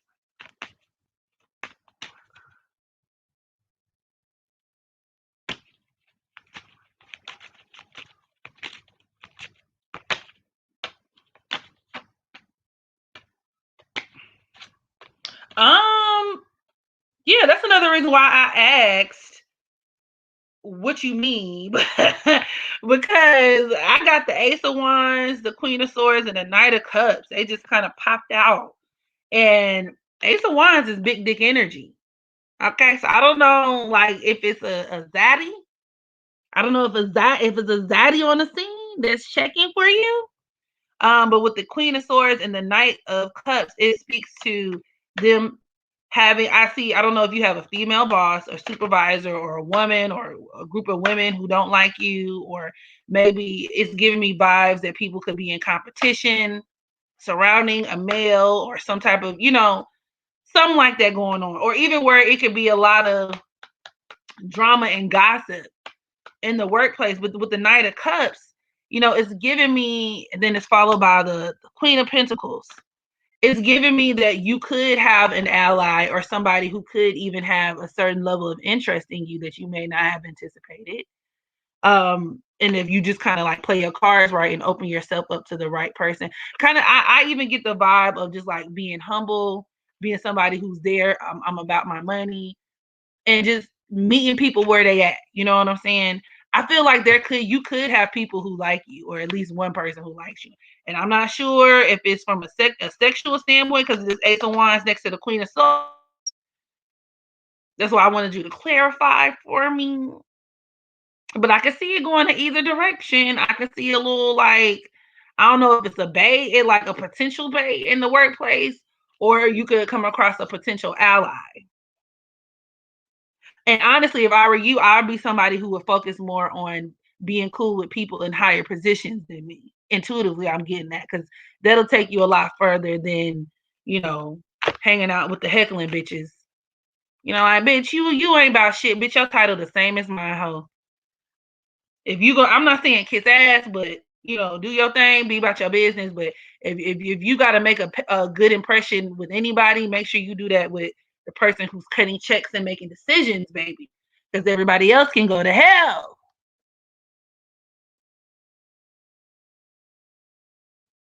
Everyone else can go straight to hell. Sexually or romantic, I get some dick energy. I don't know if it's a person at the workplace that like, it's the Ace of Wands. I always call that big dick vibe. So I did pick up on that, Marciano. There's so much workplace. Yeah, I definitely get that. It's a lot of bitches there who ain't got shit better to do with their lives, so they hate on young, cute females, or just young and cute people. Young and cute people. They don't like young and cute people. I get a lot of bitchiness and a lot of cattiness. But to answer your question, I do feel like there could be somebody who takes interest in you, or you could end up finding at least a fling in the workplace, a fling, or like I said, an unexpected friendship or something that could turn into that. So, yeah, I see it. I see it. Thank you, Angela. Thank you. How to improve my relationship with my teen daughters. Thank you for the Cash App, babe. Let's see. How can Angela improve her relationship with her teen daughters? Girl, I'm not looking forward to that time period, because I got a 7-year-old. Okay, a 7-year-old daughter, and I could only imagine. You know what I'm saying? So let's see. How can Angela improve her relationship with her teen daughters? How can Angela improve her relationship with her teen daughters? How can Angela improve her relationship with her teen daughters? How can Angela improve her relationship with her teen daughters? How can she improve her relationship with her teen daughters?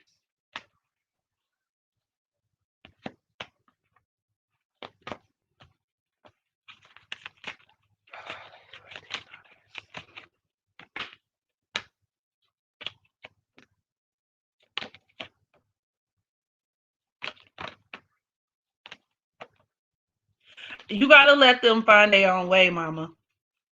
I understand that you've been investing and you've been putting a lot into your children, and you give me those vibes because we got the Eight of Pentacles over the Seven of Pentacles, where you're a mom, especially under the Knight of Pentacles, where you're a mom. You could work hard. I don't know if you work multiple jobs at some point, or where you place a lot of stock and value into your children in terms of money, protection, making sure they got what they need, right? But with the Ten of Swords, it's almost like an inevitable dead end. You know what I'm saying? You got the Ten of Swords over, what is this? The Knight of Cups. It speaks to, you have to surrender, even if it means, like once you laid the foundation for your children in terms of expectations, the things that they should do, the things that they shouldn't do. Sometimes you have to let them fall flat on their face, because that's the ten of swords, the person on the ground with all the swords in their back. Sometimes you got to let things go to shit for things to get better with this Knight of Cups. Okay, give them the opportunity to come back to you and tell you that you are right about certain things. Even with the Queen of Wands over the Nine of Pentacles, your daughters are smart. You've raised some very smart girls, but I also get that they're at that age where they're very curious, especially when it comes to exploring their dark side. That intuitively, I get they could have a lot of influences as well. And this is a huge growing pain, but you have to give them room and confidence to like make their own decisions, and so they can learn how to be more confident in themselves. And I think that's what a lot of the issues are really surrounding. And they may not necessarily know how to express this. The cups, the pages. So, oh yeah, yep. But you know what though? I think they're gonna turn out just fine. I think they're gonna turn out just fine. You have to surrender, mama. You gotta let go. You gotta let go of control. When it comes to certain things, I get the idea of like, okay, well, my children, they're still children, they're still in my care. I get like choosing your battles more carefully. Certain things that you maybe, as long as it's not like life and death, or completely detrimental to their safety or something. Certain things, just kind of let them have that, or give them a little bit of freedom to do and explore certain things, or have certain freedoms if you normally wouldn't. Allow them to express themselves in a certain way that maybe you normally would not be going for. I don't know if you're somebody who's very traditional, and your approach to things, if you were raised in a traditional family, but that could have a lot to do with it too. And releasing expectations. You put all these things into your children with the expectation that they're going to turn out the way that you want them, or exactly how you were at their age, and they not you. You see what I'm saying? So sometimes you got to surrender. Surrender.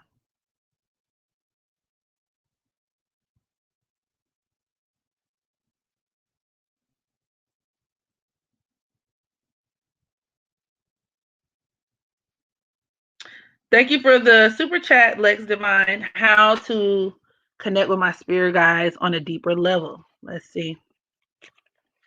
How can Lex connect with their spirit guides on a deeper level? How can Lex connect with their spirit guides on a deeper level? Lex, how can Lex connect with spirit guides on a deeper level?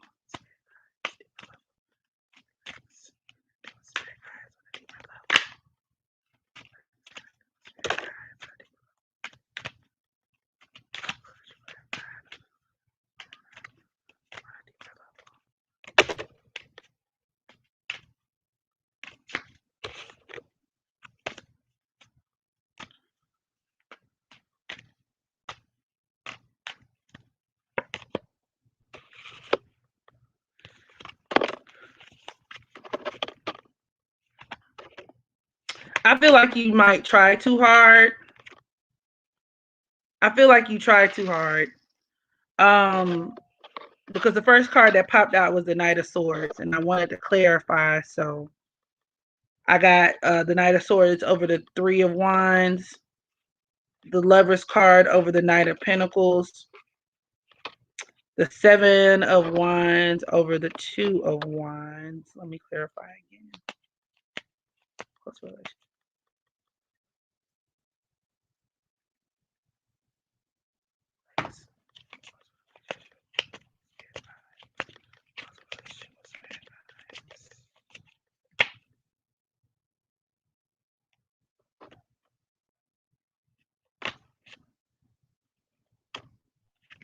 I feel like you try too hard to establish a relationship with spirit guides. Um, I feel like honestly, especially with the moon card that just popped out in clarification, you need to pay a lot of attention to your dreams.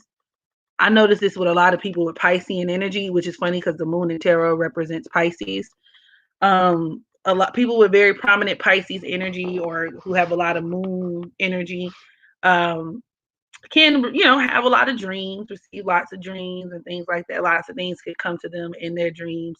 So always be open and receptive to your dreams. Make sure you get a dream journal. Write it down if you don't already, because those are a lot of messages that come to you by way of your spirit guides. Also, be mindful of who you receive your help from. Um, a lot of your spirit guides are kind of enclosed in people who help you in your everyday life. Like um, when we think of spirit guides, we think of something like, like this majestic, like, oh, my spirit guide is a eagle, like an ancient eagle from like, you know, ancient Egypt and shit. And the nigga finna fly overhead in my dreams. And, like it's not even really like that. Sometimes your spirit guides can materialize and manifest as like people in your life, everyday people who you feel some people who you feel can't really do anything for you, or people who kind of help you out in subtle ways. A lot of who you are is, I feel like a lot of your spirit guides might be, what is it, like helpers, like people who are, because I don't know if you have a kind of that type of spirit about you where you're somebody who likes to serve, to help, to give to others. I feel like a lot of your spirit guides are put into your life to kind of help you facilitate that about yourself. So, to answer your question, in terms of how to connect to them closer, pay attention to your dreams. I also feel like too. I don't know if you're into ancestral like altars and offerings and things like that, because we got the Lover's card over the Nine of Pentacles. You might need to work on like materializing, or even working with your ancestors to a certain degree. Even with the moon card there, that kind of reinforces that moon energy. So a lot of your ancestors actually might be your spirit guides too. So if you're not into ancestral worship and stuff like that, you might need to. And just learning how to be patient too, because everything is going to come to you. Like the messages that you need to see, the things that need to be revealed to you will happen in due time. So dreams, uh, honoring your ancestors, and just waiting. You don't have to try or force it. I think you have a really good communication or a line of communication with your ancestors or your spirit guides, but you may not realize it to be what that is, if that makes sense. I'm sorry, I'm long-winded.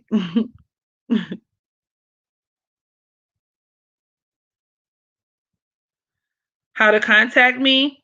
You can contact me by emailing me at astroworld, WERLD, at gmail.com. I'll put my email address in the comments below.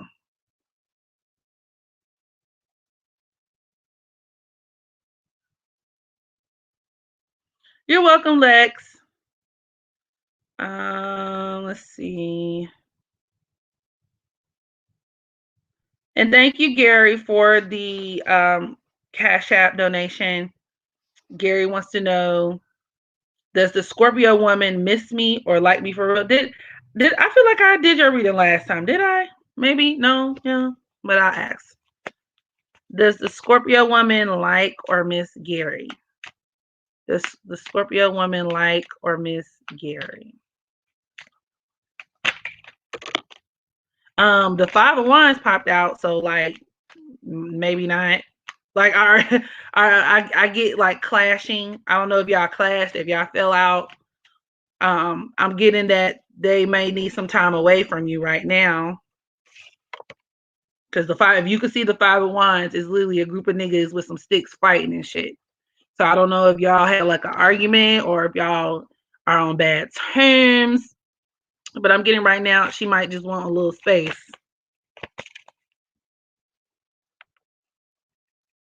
Or it might even symbolize some mode of conflict or level of conflict that she could feel towards you.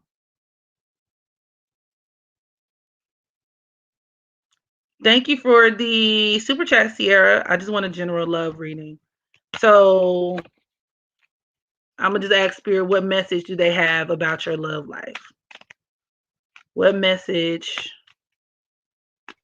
does Spirit have in regards to Sierra's love life? Spirit's message for Sierra's love life. What does she have for Sierra? Sierra Metzger.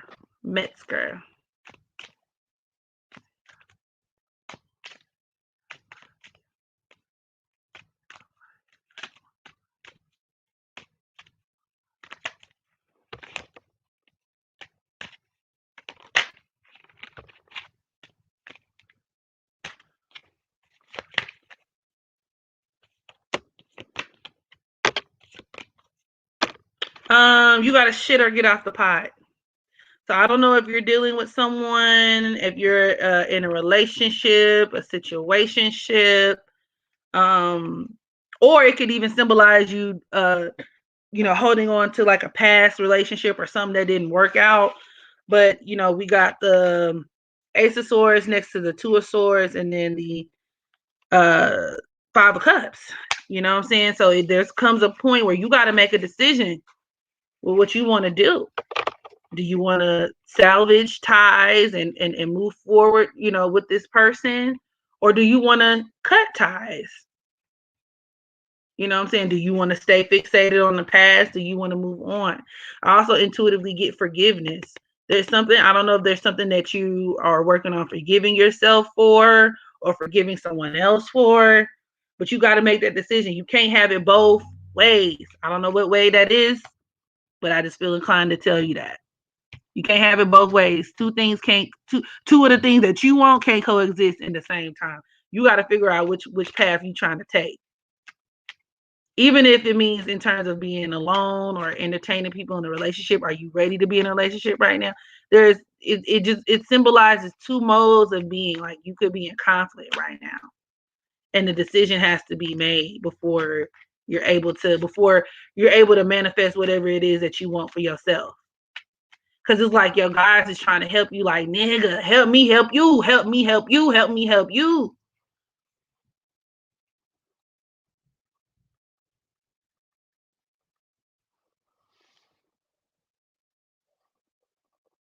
I pronounced it right? Yay.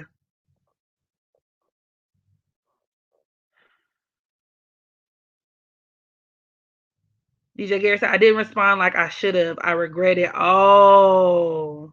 Y'all got what oh my goodness. So you had said something. You said something that she didn't like. Because that Five of Wands came up very clear. Hi, Kiera. Thank you for the super chat. Did the Scorpio boy ever like me? Did the Scorpio boy ever like me? Okay. Did the Scorpio boy ever like Sierra? Or Kiera, I'm sorry. Kiera. Did the Scorpio boy ever like Kiera? The Scorpio boy ever like Kiera?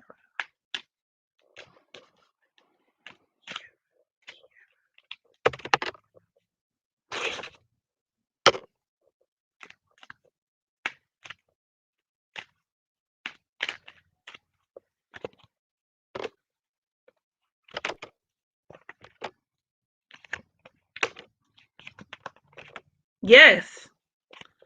I feel like the Scorpio boy, whoever the boy is, could have really liked you. Um, could have saw himself building something serious with you. And I feel like there could, but I feel like he was also struggling with something within himself too. I don't know if he had a relationship or there was something going on, because the devil card even popped up, 10 of Wands, Knight of Cups, the 10 of Swords.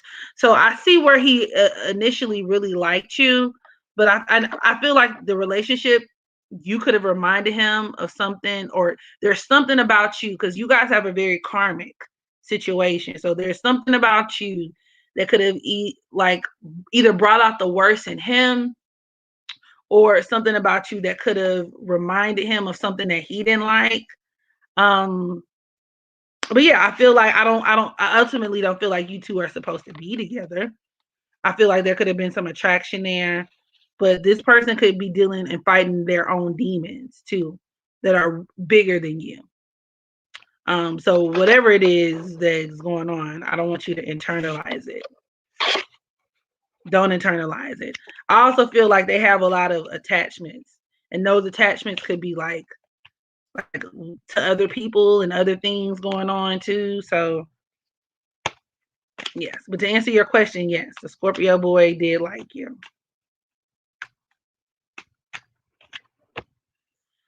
And so I'm going to take one more question.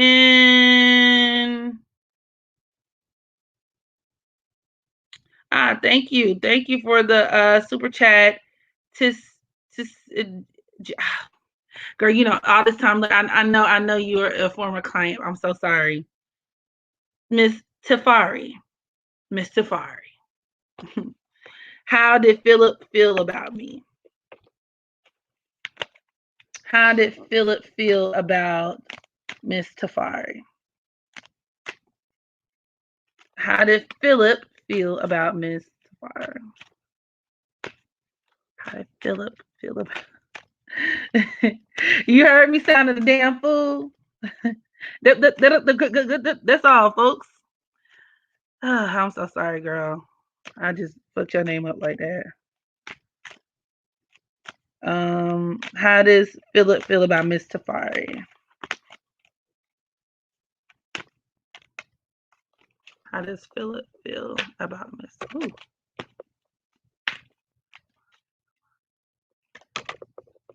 Okay. I get good stuff. So the first thing that popped out was the 10 of Cups, girl. I don't know if you know him through like family, or like, you know, like y'all know the same people, y'all grew up together vibes, or where they could just be somebody that you're really familiar with, or they could see themselves starting and creating a family with you. Then we got the Temperance card. Then the Four of Pentacles. I feel like Philip likes you.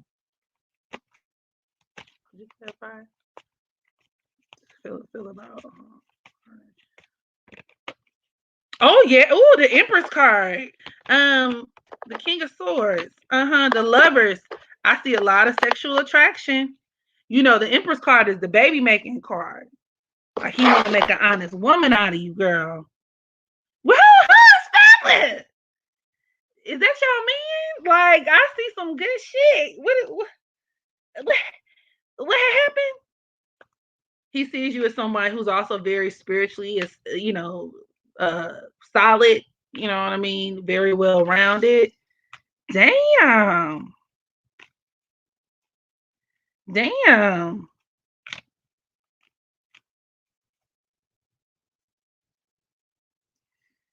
And what's this? Oh, this is Gary again. Thank you, Gary. Okay, well, I'll answer this one. Gary says, "How can I mend it?" So this is part 2. How could I mend? How should I mend things with the Scorpio woman? How should Gary mend things with the Scorpio woman? How should Gary mend things with the Scorpio woman? How should Gary mend things with the Scorpio woman? How should Gary mend things with the Scorpio woman?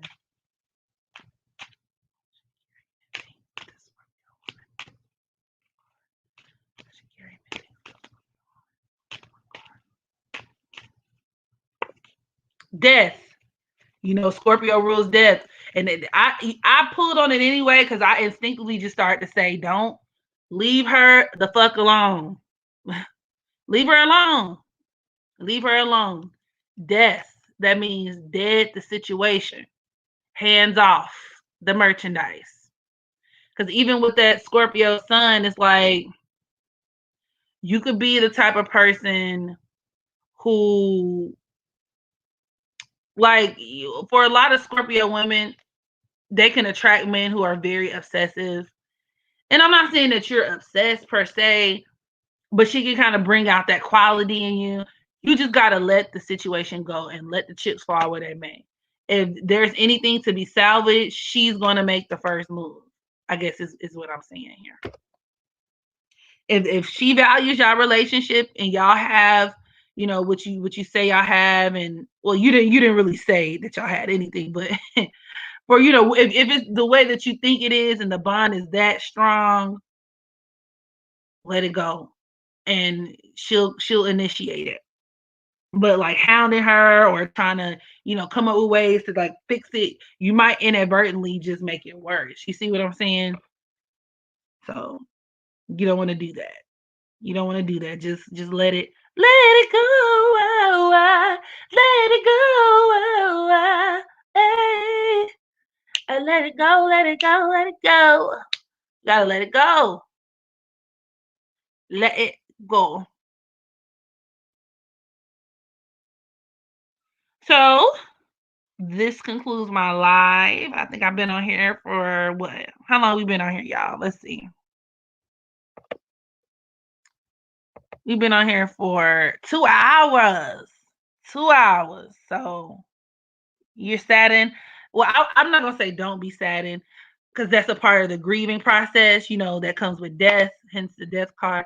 So grieve, you know, handle it the way that you feel like you need to handle it, Gary. But sometimes is the best.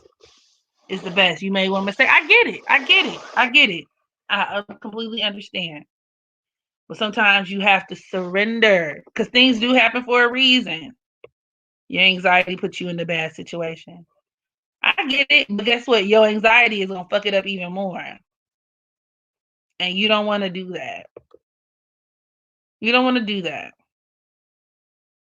So with that being said, I'm gonna let you guys go to enjoy the rest of your Memorial Day. Love y'all.